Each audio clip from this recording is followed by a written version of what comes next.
Hi friends, நம்ம இதுக்கு முன்னாடி ஃபேப்ரிக்கில் லைனிங்கும் மெயின் ஃபேப்ரிக்கும் கட் பண்ணி எடுத்துட்டோம். இப்போ நம்ம ஸ்டிச்சிங் பார்க்க போகிறோம்.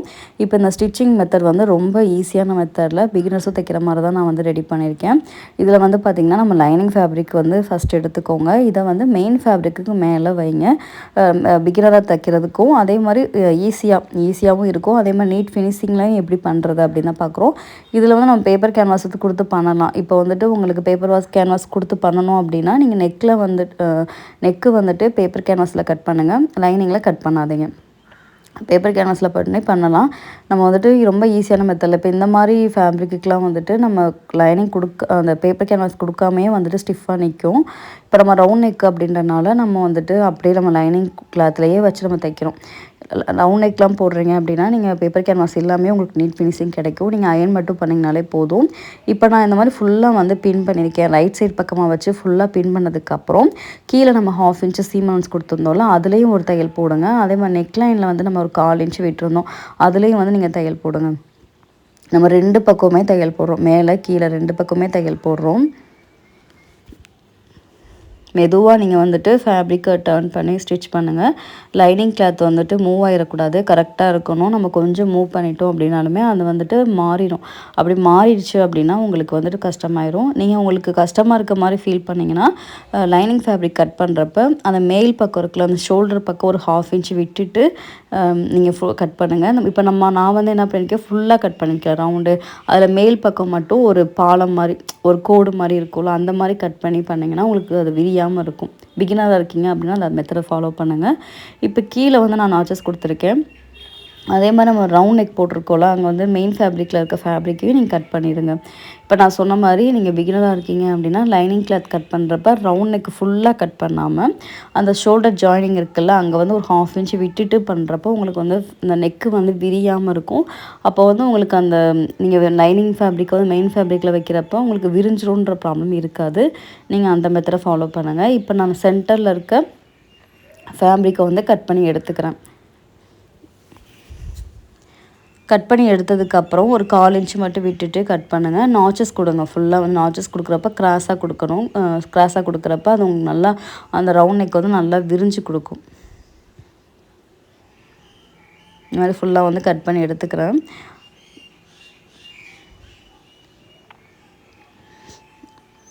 எக்ஸ்ட்ரா இருக்கிறதெல்லாம் கட் பண்ணி விட்டுருங்க. மேலே பக்கம் எக்ஸ்ட்ரா இருக்குது அப்படின்னா எல்லாத்தையும் கட் பண்ணி விட்டுருங்க. இந்த மாதிரி கிராஸாக வந்து நாச்சஸ் கொடுங்க. நான் உங்களுக்கு கட்டர் எப்படி வச்சுருக்கேன்னு உங்களுக்கே தெரியும். த்ரெட் கட்டரை வந்துட்டு நான் வந்து கிராஸாக வச்சுருக்கேன். நீங்கள் வந்து சிசர் வச்சு கட் பண்ணுறப்போ உங்களுக்கு வந்து ரொம்ப லென்த்தாக போயிடுறதுக்கு சான்ஸ் இருக்குது. அது மாதிரி நம்ம த்ரெட் கட்டர் வச்சுட்டு நீங்கள் கிராஸாக வந்து கட் பண்ணி விடுங்க. இந்த மாதிரி கட் பண்ணிவிட்டு நீங்கள் ராங் சைடு பக்கமாக டர்ன் பண்ணிவிட்டு நீங்கள் அயன் பண்ணிட்டீங்க அப்படின்னாலே உங்களுக்கு வந்து ஸ்டிஃபாக நிற்கும். இப்போ வந்துட்டு நம்ம நடுவில் இருந்து இந்த ஃபேப்ரிக் அப்படியே வெளியில் எடுக்க போகிறோம். நடுவில் இருந்து எடுக்க போகிறோம். இப்போ நம்ம படிமான தையல் போடலாம். இப்போ இதில் நம்ம டீப் நெக்காக இருக்கனால படிமான தையல் போடுறப்ப சரியாக வரல. அதனால் நான் வந்து படிமான தையல் போடாமல் நீங்கள் டர்ன் பண்ணிக்கோங்க. இப்போ நான் டர்ன் பண்ணி அயன் பண்ணி எடுத்துட்டேன்.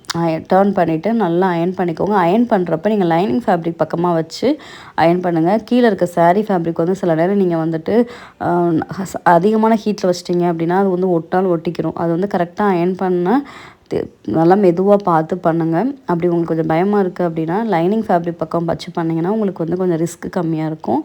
பார்த்து பண்ணுவேன், எனக்கு தெரியும் அப்படின்னு நினைக்கிறவங்க மெயின் ஃபேப்ரிக் பக்கமாக வச்சு அயன் பண்ணிக்கலாம்.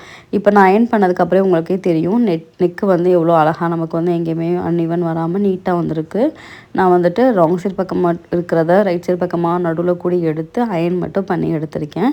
இப்போ ஆம்ஹோல் சைடில் பக்கம் இப்போ தான் நம்ம தையல் போடணும். இந்த மாதிரி ஆம்ஹோல் சைடு பக்கமும் இந்த மாதிரி பின் பண்ணிக்கோங்க. நான் எத்தனை இடத்துல பின் பண்ணியிருக்கேன் பாருங்கள். இதில் ஏன் எத்தனை பின் பண்ணியிருக்கேன் அப்படின்னா இந்த லைனிங் ஃபேப்ரிக்கும் மெயின் ஃபேப்ரிக்கும் வந்துட்டு கரெக்டாக வந்துட்டு செட் ஆக மாட்டேது. இந்த லைனிங் ஃபேப்ரிக் மெயின் ஃபேப்ரிக் வந்து கொஞ்சம் தூக்கிக்கிட்டு இருக்குது ஒரு மாதிரி வந்துட்டு. அது அப்படியே அமுங்கி இப்போ சில லைனிங்கும் மெயின் ஃபேப்ரிக்கும் அப்படியே ஒன்றா செட்டாக இருக்கும். இது வந்து என்னென்னா அப்படியே பொஷன் வந்துட்டு தூக்கிட்டு லைனிங்கும் மெயின் ஃபேப்ரிக் தனித்தனியாக இருக்கிற மாதிரி இருக்குது. அதனால தான் நான் வந்து இந்த மாதிரி நிறையா பின் பண்ணிவிட்டு நான் ஸ்டிச் பண்ணுறேன். லைனிங் பண்ணுறப்ப நீங்கள் முக்கியமாக பண்ணுறது இந்த மாதிரி நிறையா பின் பண்ணிவிட்டு நீங்கள் பண்ணிட்டீங்க அப்படின்னாலே உங்களுக்கு வந்துட்டு நீங்கள் தைச்சதுக்கப்புறம் லைனிங் வந்துட்டு உள்ளே இருக்கும், மெயின் ஃபேப்ரிக் வந்து தூக்கிக்கிட்டு இருக்கும். இன்னொரு ஸ்டெப் வந்து நீங்கள் ஃபாலோ பண்ணணும். லைனிங் துணி வந்துட்டு இப்போ சில லைனிங் துணி வந்து நிறையா சுருங்கும் தண்ணியில் போட்டோன்னே. அப்போ அதுக்காக வந்து நீங்கள் தண்ணியில் போட்டுட்டு நீங்கள் ஸ்டிச் பண்ணிட்டீங்க அப்படின்னா உங்களுக்கு வந்துட்டு லைனிங் ஃபேப்ரிக் வந்து சுருங்குனா அசிங்கமாக தெரியாது. இப்போ வந்து நீங்கள் லைனிங் ஃபேப்ரிக் மட்டும் சுருங்கிடும், மெயின் ஃபேப்ரிக் வந்து சுருங்காதுன்ற டயத்தில் அது வந்து டைட் ஆயிரும், மெயின் ஃபேப்ரிக் வந்து தூக்கிக்கிட்டு இருக்கும். நீங்கள் என்ன தான் ஃபிட்டாக தைச்சாலுமே நீங்கள் இந்த ஸ்டெப்பு வந்து நம்ம பண்ணுறோம் அந்த ஸ்டெப்பு வந்து நம்ம ஃபாலோ பண்ணலாமல் பண்ணோம் அப்படின்னா வந்து நமக்கு என்ன ஆகும்னா லைனிங் ஃபேப்ரிக் சுருங்கிட்டு மெயின் ஃபேப்ரிக் தூக்கிக்கிட்டு இருக்கப்போ நமக்கு நம்ம கரெக்டாக தைக்காத மாதிரி ஒரு ஃபீல் இருக்கும். அதனால் நீங்கள் இந்த மாதிரி சில்க் ஃபேப்ரிக்கு மற்றதுக்கெலாம் நீங்கள் கொடுக்குறப்ப லைனிங்கை தண்ணியில் போட்டுட்டு அதுக்கப்புறம் அயர்ன் பண்ணி நீங்கள் ஸ்டிச் பண்ணுங்கள். லைனிங் ஃபேப்ரிக் தண்ணியில் போடுறப்ப என்ன பண்ணணும் அப்படின்னா ரொம்ப வந்துட்டு அடித்து சோப் போடணும் அப்படிலாம் கிடையாது. 10 நிமிஷம் தண்ணியில் போட்டு வைங்க, அதுக்கப்புறம் அப்படியே காய வச்சுருங்க, அவ்வளோதான். நெக்ஸ்ட்டு வந்து நம்ம பேக் சைடில் டாட் பிடிக்கணும். டாட் மார்க்கிங்க்கு நான் மேலேருந்து நம்மளோட ஃப்ரண்ட்டில் பஸ்ட்டு ஹைட் எவ்வளவோ நான் அதையே மார்க் பண்ணிக்கிறேன். இது வந்து நம்ம ஏற்கனவே டாட் மார்க்கிங்கில் நம்ம பார்த்தோம். இருந்தாலும் எனக்கு இது வந்து இப்போ உள்பக்கமாக போயிடுச்சு அப்படின்றனால திருப்பி நான் மார்க் பண்ணுறேன். இந்த பக்கம் இருந்து ஒரு 3.5 இன்ச்சு. இது வந்து நான் எப்படி எடுக்க சொன்னேன் அப்படின்னா நம்மளோட வேஸ்ட்டில் பாதியாக கூட எடுத்துக்கலாம் அப்படின்னு சொல்லியிருந்தேன். நீங்கள் வேஸ்ட் லைனில் எவ்வளோ டாட் கொடுத்துருந்தீங்களோ அதை வந்து மார்க் பண்ணுங்கள். பொதுவாக வந்துட்டு நம்ம வேஸ்ட் லைனில் 1/2 இன்ச்சு கொடுக்கலாம், 3/4 இன்ச்சு கொடுக்கலாம். இப்போ நான் ஏற்கனவே 3/4 இன்ச்சு சொல்லியிருந்தேன். 3/4 இன்ச்சுன்றது அந்த 3/4 இன்ச்சை 2ஆக பிரிக்கிறப்ப 1/4 இன்ச்சிலேருந்து ஒரு பாயிண்ட் அதிகமாக வரும். அதை 2 பக்கம் நான் மார்க் பண்ணி நான் டாட் வந்து பிடிச்சிக்கிறேன். ஃபஸ்ட்டு நீங்கள் தைக்க ஸ்டார்ட் பண்ணுறப்ப பேக் பார்ட்லேருந்து தைக்க ஸ்டார்ட் பண்ணுங்கள். பேக் பார்ட் வந்து ஃப்ரண்ட் பார்ட்டோட கொஞ்சம் ஈஸியாக இருக்கும். நம்ம பேக் வந்து கொஞ்சம் ஃபினிஷ் பண்ணிட்டோம் அப்படின்றப்ப நமக்கு கொஞ்சம் திருப்தியாக இருக்கும். சரி பேக் வந்து முடிச்சிட்டோம், பேக் தைக்கிறதுக்கு ஒரு 5 மினிட்ஸ் தான் ஆகும். அதனால் வந்துட்டு நீங்கள் பேக்லேருந்து தைக்க ஸ்டார்ட் பண்ணுங்கள். இதே மாதிரி 2 பக்கமும் நீங்கள் டாட் வந்து மார்க் பண்ணி ஸ்டிச் பண்ணி எடுத்துருங்க.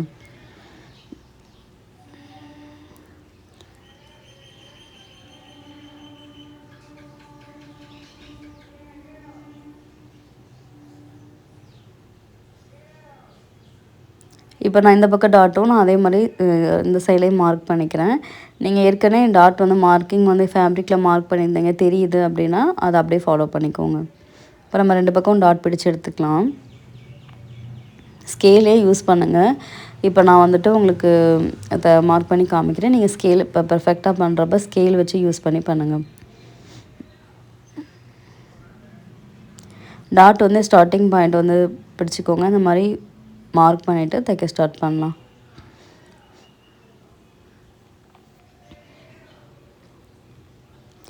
எப்போயுமே நம்ம டாட் முடிக்கிறப்ப வந்துட்டு த்ரெட்டு வந்து வெளியில் நீட்டிகிட்டு இருக்கணும். அப்படி நீட்டிகிட்டு இருந்தால் தான் அது வந்து உங்களுக்கு நல்லா சேஃபாக இருக்கும். இப்போ வந்து லைனிங் ஃபேப்ரிக்கில் தைக்கிறப்போ நமக்கு வந்து ஒரு டவுட் இருக்கும், மெயின் ஃபேப்ரிக்கு சேர்த்து நம்ம டாட் பிடிக்கிறோமா அப்படின்ற இருக்கும். அதுக்கு வந்து ஃபஸ்ட்டு சென்டரில் அந்த ஸ்ட்ரெயிட் ஒரு கோடு போட்டிருக்கோம்ல அதில் வந்து ஒரு ஸ்ட்ரெயிட் தையல் போட்டுருங்க. அதுக்கப்புறம் நீங்கள் 2 பக்கம் 2 லெக்குன்னு சொல்லுவாங்க, டாட்டோட 2 லெக் இருக்குல்ல அதை 2ஐயும் பிடிச்சி நீங்கள் ஸ்டிச் பண்ணுங்கள். நம்ம வந்து அவசரமாக பண்ணுறோம் அப்படின்றப்ப மெயின் ஃபேப்ரிக்கை விட்டுட்டு லைனிங்கில் மட்டும் நம்ம வந்து டாட் பிடிச்சிடுவோம். அப்போ வந்து என்ன ஆகும்னா அது லைனிங் ஃபேப்ரிக் வந்து டாட்டில் இருக்கும், மெயின் ஃபேப்ரிக் வந்து தூக்கிட்டு இருக்கும். அதனால் அந்த மிஸ்டேக்லாம் பண்ணாமல் கரெக்டாக நீங்கள் வந்துட்டு நீங்கள் அவசரமாக பண்ணுறப்ப என்ன ஆகும்னா திருப்பி நம்ம ஸ்டிச் பண்ணணும். அதுக்கு வந்து நம்ம பொறுமையாக மெதுவாக கரெக்டாக இருக்கான்னு செட் பண்ணிவிட்டு பண்ணுறது ரொம்ப கரெக்டாகவும் இருக்கும், உங்களுக்கு வேலை ஈஸியாக முடியும். இப்போ நம்ம பேக்ஸில் 2 பக்கம் நம்ம டாட் பிடிச்சிட்டோம். டாட் பிடிச்சதுக்கப்புறம் இப்போ நம்ம பேக் ரெடி ஆகிடுச்சு. ஃப்ரண்ட்டு ரெடி பண்ணுறதுக்கு இந்த மாதிரி லைனிங் ஃபேப்ரிக்கை கரெக்டாக செக் பண்ணி வச்சுக்கோங்க. ரைட் சைடு பக்கமாக லெஃப்ட்டு ரைட்டு. சில பேர் என்ன பண்ணுவாங்க அப்படின்னா அவசரத்தை தைக்கிறப்ப 2மே ஒரே சைடில் வந்துடும். தைச்சதுக்கப்புறம் பார்த்தோம் அப்படின்னா 2மே ஒரே சைடில் வந்திருக்கும். அப்போ நம்ம என்ன பண்ணணும் அப்படின்னா இந்த ஸ்டெப்பை நீங்கள் கரெக்டாக ஃபாலோ பண்ணணும். லைனிங் ஃபேப்ரிக் வந்து 2 பக்கமும் கரெக்டாக இருக்கா, ரைட்டு லெஃப்ட் வந்து கரெக்டாக இருக்கான்னு பார்த்துட்டு ரைட் சைடு பக்கமாக வச்சு நான் பின் பண்ணிவிட்டு இந்த மாதிரி நெக் லைனில் ஒரு 1/4 இன்ச்சு விட்டு நான் ஸ்டிச் பண்ணுறேன். இப்போ பாருங்கள் நெக்கு வந்து கரெக்டாக இருக்கணும். நான் வந்து கரெக்டாக டர்ன் பண்ணி நெக் கரெக்டாக இருக்கான்னு பார்த்துட்டு ஸ்டிச் பண்ணுறேன். இப்போ வந்து நம்ம நெக்லைன் வந்து 1/4 இன்ச் விட்டு தைச்சிட்டோம்ல, இப்போ வந்து அதே மாதிரி நம்ம ரிமைனிங் இருக்க ஃபேப்ரிக்கை வந்து கட் பண்ணிடுங்க. எதுக்காக நம்ம மெயின் ஃபேப்ரிக் அதிகமாக கட் பண்ணுறோம் அப்படின்றது இப்போ உங்களுக்கு புரியும். இப்போ நம்ம தைக்கிறப்ப ரொம்ப ஈஸியாக தைச்சிட்டோம். ஏன்னா எல்லா பக்கமும் ஃபேப்ரிக் வந்து எக்ஸ்ட்ரா இருக்கனால ஈஸியாக வந்து நம்ம கட் பண்ணி தைச்சிட்டோம். இப்போயுமே அந்த கிராஸாக வந்துட்டு நாச்சஸ் கொடுத்துட்டு இதை அப்படியே ரைட் சைடு பக்கமாக டர்ன் பண்ணுங்கள். இப்போ நீங்கள் எதுவுமே எந்த ஸ்டிச்சுமே இதில் போட வேணாம், அயன் மட்டும் பண்ணி எடுத்துக்கோங்க. ரைட் சைடு பக்கமாக இருக்கிறத அப்படியே ராங் சைடு பக்கமாக டர்ன் பண்ணி அயன் மட்டும் பண்ணி எடுத்துக்கோங்க. இப்போ நான் அயர்ன் பண்ணி எடுத்ததுக்கப்புறம் ஏற்கனவே நம்ம டாட் மார்க் பண்ணியிருந்தோம்ல, அந்த டாட் மார்க்கிங்கை கொஞ்சம் நல்லா டார்க்காக தெரிகிற மாதிரி நான் ட்ரா பண்ணிக்கிறேன். அப்படி இல்லைன்னா நீங்கள் திருப்பி கூட இந்த டாட் வந்து மார்க்கிங் பண்ணிக்கலாம். இப்போ நம்ம 2 பக்கமே இதே மாதிரி ஃபாலோ பண்ணி எடுத்துட்டோம். 2 பக்கமே ரைட் சைடு பக்கமாக வச்சு அதை ராங் சைடு பக்கமாக டர்ன் பண்ணி இந்த மாதிரி டாட் வந்து மார்க்கிங் பண்ணி எடுத்துக்கோங்க. இந்த மாதிரி கரெக்டாக இருக்கா 2 பக்கமும் லெஃப்ட்டு ரைட்டு வந்து கரெக்டாக நம்ம தச்சுருக்கோமா அப்படின்னு பார்த்ததுக்கப்புறம் நீங்கள் டாட் ஸ்டிச் பண்ணுங்கள். ஏன் அப்படி சொல்கிறேன் அப்படின்னா, இந்த மிஸ்டேக்லாம் வந்துட்டு நிறைய பேர் பண்ணுற மிஸ்டேக்கு. இந்த மிஸ்டேக்லாம் நான் சொல்லிட்டேன் அப்படின்னா நீங்கள் அந்த இடத்துல வந்து கரெக்டாக நம்ம வந்து பார்ப்போம். அதனால தான் இப்போ இந்த இடத்துல போகிறப்போ வந்து நமக்கு இங்கே பிரச்சனை வரும். அதனால் அதை நம்ம முன்னாடியே சொல்லிட்டோம் அப்படின்னா அதை நம்ம கரெக்ட் பண்ணுவோம்ல, அந்த இடத்துல நீங்கள் யோசித்து மெதுவாக பண்ணுவீங்க. அதுக்காக தான் நான் சொல்கிறேன். இந்த இடத்துல நிறைய பேர் பண்ணுற மிஸ்டேக்கு திருப்பி அதை சரி பண்ணணுன்னா ரொம்ப கஷ்டம். அதுக்கு தான் நான் வந்துட்டு இப்போயே முன்னாடியே சொல்லிடுறேன். 2 பக்கம் ஸ்டிச் பண்ணதுக்கப்புறம் இப்போ லைனிங் துணி வந்து ராங் சைட் பக்கமாக போயிருச்சு. இப்போ நம்ம கரெக்டாக வந்து நமக்கு வந்து லெஃப்ட் ரைட்டு 2 பீஸும் கரெக்டாக வருதான்னு பார்த்ததுக்கப்புறம் இந்த லைனிங் ஃபேப்ரிக்கு மெயின் ஃபேப்ரிக்கு ஒன்றா எல்லா பக்கமும் சுற்றி நீங்கள் ஒரு ஸ்டிச் பண்ணிடுங்க. அப்போ வந்து நம்ம டாட் தைக்கிறப்ப ஈஸியாக இருக்கும். அதே மாதிரி ஆம்ஹோல் பக்கம் வந்துட்டு நீங்கள் ஷோல்டர் வரைக்கும் தைக்க வேணாம். ஏன் அப்படின்னா இதில் வந்து நம்ம ஷோல்டர் ஜாயினிங்க்கு இன்விசிபிள் பண்ண போகிறோம் அப்படின்றனால நீங்கள் வந்து ஆம்ஹோல் வரைக்கும் மட்டும் நீங்கள் லைனிங் ஃபேப்ரிக்கும் மெயின் ஃபேப்ரிக்கும் ஒன்றா வச்சு தைங்க. இப்போ நான் எது வரைக்கும் ஸ்டிச் பண்ணியிருக்கேனோ அது வரைக்கும் மட்டும் நீங்கள் ஸ்டிச் பண்ணுங்கள். இப்போ வந்து நம்ம எக்ஸ்ட்ரா இருக்கிறதெல்லாம் கட் பண்ணி விட்டுட்டு நம்ம டாட் பிடிக்க ஸ்டார்ட் பண்ணலாம். இப்போ நான் வந்து மேலேருந்து என்னோடய பஸ்ட் ஹைட் வந்து 9.5, இந்த பக்கம் ஒரு 1.5, அந்த பக்கம் ஒரு 1.5 இருக்கா நான் பார்த்துக்கிறேன். எனக்கு ஒரு சைடில் கம்மியாக இருக்க மாதிரி தெரிஞ்சிச்சு அப்படின்னால திருப்பி நான் அகைன் செக் பண்ணிவிட்டு நான் ட்ராப் பண்ணிக்கிறேன். ஒரு தடவை திருப்பி ஒரு செக் பண்ணிக்கோங்க. இப்போ இதிலே நீங்கள் சென்டரில் ஒரு கட் கொடுத்துட்டு அதுக்கப்புறம் நீங்கள் ஸ்டிச் பண்ணலாம். இப்போ இதில் வந்து என்ன ஆகும் அப்படின்னா உங்களுக்கு நீங்கள் கரெக்டாக வந்து தெரியாது, இன்னொரு பக்கம் கரெக்டான லெக்கில் தான் வச்சுருக்கோமா அப்படின்னு தெரியாது. அதுக்காக இந்த மாதிரி ஸ்மாலாக வந்து ஒரு நாச்சஸ் கொடுத்துட்டு அந்த 2 நாச்சஸும் கரெக்டாக வர்ற மாதிரி வச்சு நீங்கள் தைக்கிறப்போ உங்களுக்கு வந்து டாட்டு 2 பக்கம் ஈக்குவலாக வரும். ஏன்னா நம்ம டாட் மார்க் பண்ணியிருந்தாலுமே நம்ம ஸ்டிச் பண்ணுறப்போ ஒரு பக்கம் கம்மியாக ஒரு பக்கம் அதிகமாக வச்சிட்டோம் அப்படின்னா தப்பாயிரும்ல. அதனால் நம்ம நாச்சஸ் கொடுத்துட்டு நீங்கள் ஸ்டிச் பண்ணுங்கள். இப்போ வந்து நம்ம நெக்ஸ்ட் வந்து ஆம்ஹோல் டாட் பண்ணணும். ஆம்ஹோல் டாட் படிக்கிறதுக்காக ஆம்ஹோல் சைட்லையும் எக்ஸ்ட்ரா இருக்க ஃபேப்ரிக்கை வந்து கட் பண்ணி விட்டுக்கிறேன். இதுலேயும் அதே மாதிரி லைட்டாக வந்துட்டு ஃபோல்டு பண்ணி 2 நாச்சஸ் இந்த பக்கம் ஒன்று அந்த பக்கம் ஒன்று கொடுத்துருங்க. இதுலேயும் அதே மாதிரி ஸ்டிச் பண்ணுங்கள்.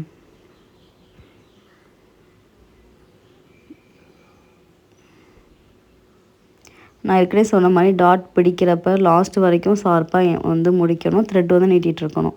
இப்போ நம்ம 2 டாட்டும் பிடிச்சிட்டோம். நெக்ஸ்ட்டு வந்துட்டு இந்த ஹூக் பக்கம் இருக்க டாட்டு, ஹூக் பக்கம் இருக்க டாட் வந்துட்டு ஃபஸ்ட்டு பாயிண்ட்லேருந்து ஒரு 1 இன்ச்சு தள்ளி அந்த ஹூக் பக்கம் எவ்வளோ இருக்கோ அதில் சென்டர் மார்க் பண்ணி கூட பண்ணலாம். இப்போ நான் வந்து பஸ் லைன்லேயே மார்க் பண்ணியிருக்கேன். உங்களுக்கு இந்த மாதிரி மார்க்கிங் பண்ணுறப்ப எப்படி இருக்கும்னு டவுட் இருந்துச்சு அப்படின்னா நீங்கள் அந்த ஹூக் பக்கம் எவ்வளோ இருக்கோ அதில் சென்டர் பாயிண்ட்டில் கூட நீங்கள் மார்க் பண்ணிக்கலாம். இப்போ நான் வந்து 2 பக்கமே டாட் பிடிச்சி எடுத்துட்டேன். இப்போ நெக்ஸ்ட்டு வந்து பட்டி ஜாயின் பண்ணணும். நீங்கள் ஒவ்வொரு ஸ்டெப்பாக ஃபாலோ பண்ணுங்கள். ஃபஸ்ட்டு வந்து பேக் பார்ட் ஃபினிஷ் பண்ணணும், நெக்லைன் ஃபினிஷ் பண்ணணும். அதுக்கப்புறம் வந்துட்டு ஃப்ரண்ட்டில் வந்து நெக்லைன் ஃபினிஷ் பண்ணணும். அதுக்கப்புறம் வந்துட்டு டாட் பிடிக்கணும். நெக்ஸ்ட்டு பட்டி தைக்கிறப்ப நம்ம 3 பீஸ் எடுத்திருந்தோம். அது ரைட் சைடு ஒன்றுக்கு மேலே ஒன்று இருக்க மாதிரி மெயின் ஃபேப்ரிக்கை வச்சுருங்க. அதுக்கு மேலே லைனிங் ஃபேப்ரிக்கை வச்சுருங்க. 3 பீஸ் கட் பண்ணோன்னா அதில் 2 பீஸ் வந்துட்டு மெயின் ஃபேப்ரிக் வந்து ரைட் சைடு ஒன்றுக்கு மேலே ஒன்று இருக்கணும், ராங் சைடுக்கு மேலே பட்டி இருக்கணும். இப்போ இந்த மாதிரி வச்சுட்டு நீங்கள் ஒரு 1/2 இன்ச்சு வந்து நம்ம சீம் அலவன்ஸ் பட்டிக்காக கீழ்ப்பக்கம் விட்டுருந்தோம். இதே நீங்கள் 1 இன்ச்சு கொடுத்துருந்தீங்க அப்படின்னா அந்த 1 இன்ச்சு கொடுங்க. இதே வித்தவுட் லைனிங் அப்படின்னா நமக்கு வந்து 1 இன்ச் தேவைப்படும். இப்போ நம்ம லைனிங் இருக்கிறனால நம்ம லைனிங் வந்து உள்ளே கொடுத்துட்டோம். இப்போ வந்து 1/2 இன்ச்சுக்கு மார்க் பண்ணிவிட்டு அதே ஸ்ட்ரெயிட் லைனில் நீங்கள் தையல் போடுங்க. இப்போ எல்லாமே நீங்கள் கரெக்டான அளவு கொடுத்து பண்ணுறப்ப நீங்கள் சைட் ஜாயின் பண்ணுறப்ப உங்களுக்கு எங்கேயுமே ப்ராப்ளம் வராது, ஈவனாக வரும். நம்ம வந்து என்ன மிஸ்டேக் பண்ணுவோம், எதனால அந்த சைட் ஜாயின் பண்ணுறப்ப மேலே கீழே வருது அப்படின்னா நம்ம ஒன்று சிலது அதிகமாக கொடுத்துருவோம். அப்படி கொடுக்குறப்ப தான் என்ன ஆகும்னா நமக்கு வந்து தப்பாக வரும். மற்றபடி நம்ம கரெக்டான மெத்தடில் கால்குலேஷன் பண்ணி இந்த மாதிரி கொடுக்குறப்ப உங்களுக்கு வந்து எக்ஸ்ட்ரா வர ப்ராப்ளம் வராது. இப்போ நம்ம லைனிங் துணியோட மெயின் ஃபேப்ரிக் கொஞ்சம் அதிகமாக இருக்குல்ல, அதெல்லாம் எக்ஸ்ட்ரா இருக்கிறதெல்லாம் கட் பண்ணி விட்டுருங்க.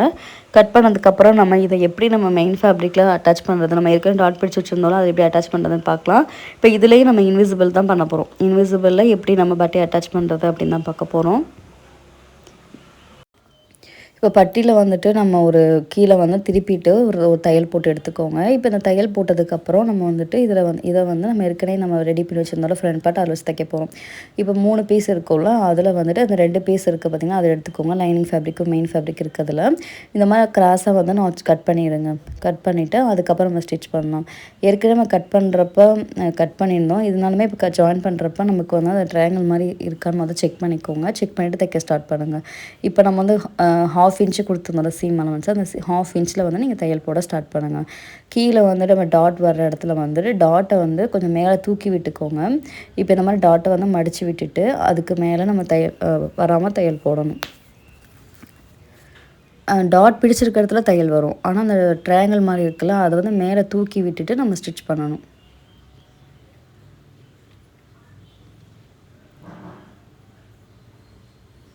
இப்போ நம்ம லாஸ்ட் வரைக்கும் தச்சு எடுத்துட்டோம். தச்சு எடுத்ததுக்கப்புறம் இப்போ நமக்கு வந்து மொத்தம் வந்து ஒரு பீஸ் வந்து இன்னொரு பீஸோட அட்டாச்சாக இருக்குது.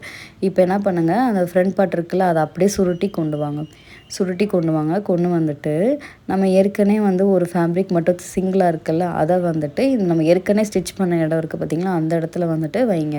நம்ம வந்து அப்படியே சுற்றி ஃப்ரண்ட் பார்ட் வந்து அப்படியே சுற்றி கொண்டு வரோம். சுற்றி கொண்டு வரப்போ அந்த சிங்கிள் பீஸ் வந்து தனியாக இருக்கும். அந்த சிங்கிள் பீஸ் மேலே இதை வச்சு நம்ம ஸ்டிச் பண்ண போகிறோம். ஏற்கனவே நம்ம ஒரு தையல் போட்டிருப்போல, அது வந்து உங்களுக்கு தெரியும். பட்டி வந்து கொஞ்சம் எக்ஸ்ட்ரா இருக்க மாதிரி இருக்குது அப்படின்னா அதை கட் பண்ணிடலாம். அது வந்து ப்ராப்ளம் கிடையாது. நம்ம ஏன் வந்து கொஞ்சம் எக்ஸ்ட்ராவே விட்டுருந்தோம் அப்படின்னா, அந்த வளைவாக இருக்க பகுதியில் நம்ம ஸ்டிச் பண்ணுறப்போ கொஞ்சம் முன்ன பின்ன வரலாம். அதனால் வந்து இதில் கொஞ்சம் எக்ஸ்ட்ரா இருக்கிற மாதிரி இருந்துச்சு. மற்றபடி நீங்கள் வந்து அந்த ப்ராப்ளம் கிடையாது. ஹைட் வந்து நம்ம எப்போவுமே கரெக்டாக நம்ம எடுத்துருக்கணும். ஹைட்டு மட்டும் நம்ம கரெக்டாக எடுத்துட்டோம் அப்படின்னாலே நமக்கு வந்து எந்த ப்ராப்ளமே வராது.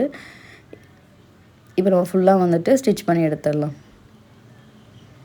எங்கே தையல் போட்டோமோ அங்கேயே வந்து தைச்சி எடுத்துட்டோம். இப்போ வந்து நடுவில் கூடிய அதை எடுங்க. நடுவில் ஃபேப்ரிக் தெரியுதில்ல, அதை வந்து வெளியில் எடுங்க. வெளியில் எடுக்கிறப்போ உங்களுக்கு வந்து நீட்டாக வந்துட்டு அந்த பட்டி ஜாயினிங் வந்துடும்.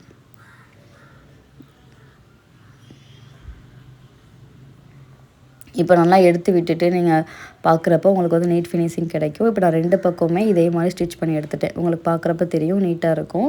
இப்போ இதே மாதிரி 2 பக்கம் நான் தைச்சதுக்கப்புறம் நம்ம ஸ்லீவ் தைக்கணும். அதுக்கப்புறம் ஹூக் பட்டி, ஐ பட்டி வைக்கணும். இது 2 மட்டும்தான். அதை நம்ம நெக்ஸ்ட்டு பார்ட்டில் பார்க்கலாம்.